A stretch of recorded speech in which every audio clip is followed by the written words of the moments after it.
When we use the language of expectation, we respectfully tell students what to do instead of what not to do. So I thought we'd start with some poorly written rules. And you can see that many of these are don't interrupt, don't rush. And then, of course, I'm sure you never say this, how many times do I have to tell you?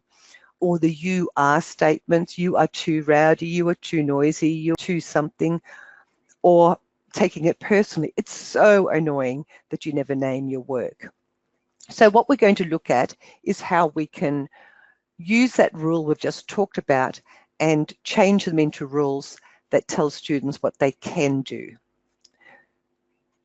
So think about the first one, don't interrupt when I'm speaking.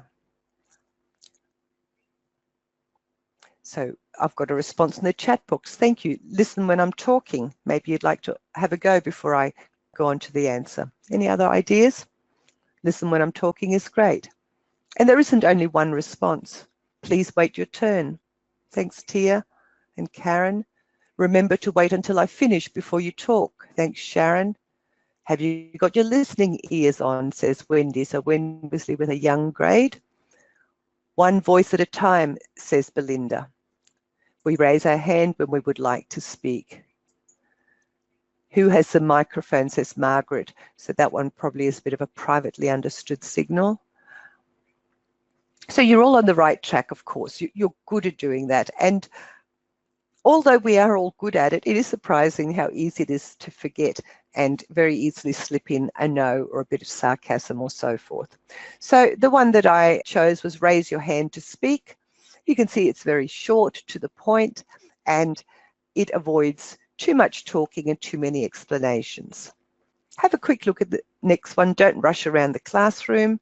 See if you can have a quick go and at turning that into a positive statement. We walk when inside, says Tia. Walk inside and move around the class slower, says Karen. Walk please, says Justine.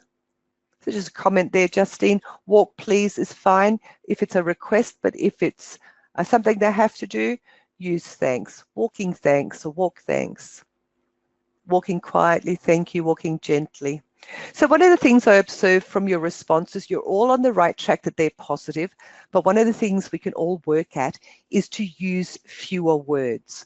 The least words you can use to express what they have to do is really important. And the first word, go back and have a look at what you wrote yourself. The first word should be a verb, because that's the first thing students remember. If you say, remember, talk quietly, they'll hear the remember. If you start with talk quietly or quiet thanks, then that's the first thing they hear. So the example I used that was very short for don't rush around the room was walk inside, or walk inside thanks. So how many times do I have to tell you to stop that so the student's continually getting out of the chair? What would you say? Stay in your seat, thanks. Stay in your chair, please. Let's try thanks instead of please. Okay, here's a different approach. We'll look a bit more about that later. Are you making the right choice? Could be relevant. Remain in your chair, stay seated, thanks. Stay in your chair, thanks. Okay, stay in your chair, thanks. Stay seated, thanks. Very direct. So stay in your seat, thanks. That was what I came up with as well. You're too rowdy when you line up. So this might be the whole group. Oh, grade 6, you're just too rowdy when you line up, says the exasperated teacher or teacher aide towards the end of the day. Quietly line up, suggests Sharon. Line up quietly, suggests Tina, the other way around, I think. Line up quietly. Quiet lines, thanks. Quiet in your lines, thanks. Line up quietly. Okay, where is my quiet line? Okay.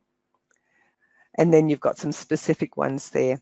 So this one was a little bit longer than my others. I expect you to line up quietly. So I was reminding them of the expectation.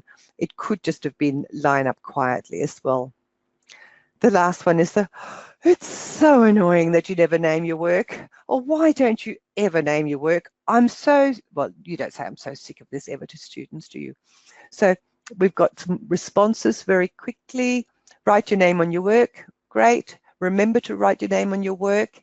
Yes, name your work. Thanks, says Belinda. Katie reminds them what they've forgotten so they can self-correct. Name your work so I know that it belongs to you. I think it's sometimes good to give a reason. You're all on the right track.